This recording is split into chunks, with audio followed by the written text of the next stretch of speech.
Pag-ampo alang sa pagpasalamat.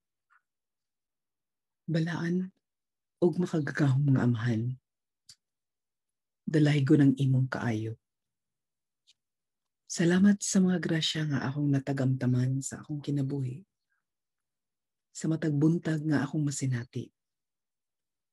Sa bagong kinabuhi inigsubang sa adlaw.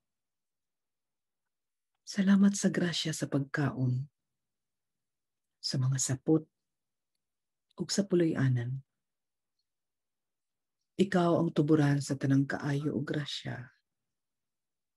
Bisan pa sa akong pagpakasala. Imo akong gihatagan og higayon sa pagbag-o.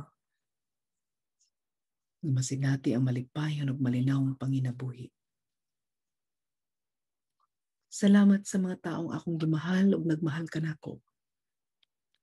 Sa adlaw-adlaw nagadugang sila og kadasig kanako aron sa pagpaningkamot. Aron sa pagkabot sa mga maayong tumong ug laraw sa kinabuhi. Sila usab ang naghatag kanako og dugang kusog aron sa pagsagubang sa mga hagit ug hulga sa akong kinabuhi. Nakadasig kanako ang ilang suporta ug ang ilang gugma. Salamat, Amahan.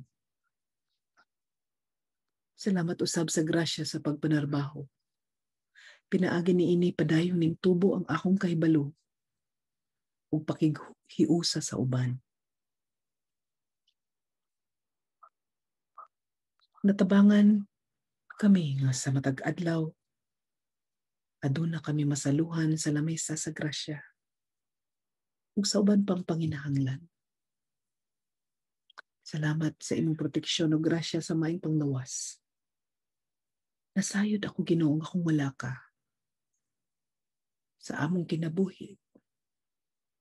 Di kami bulungtad. Hilabi na karong mga panahon na. Uban ni ining pasalamat akong gihangyo ang imong abag ug grasya alang sa tanan. Hinaot usab nga makabot namo ang tunhay nga kaayuhan, kalinaw, panaghiusa ug maayong mamumuno sa umaabot. Tabangi kami, Ginoo, nga malatas namo kining tanang pagsulay sa kasamtangan. Nga malampuson ug madaugon tungod lamang ug alang kanimo. Amen.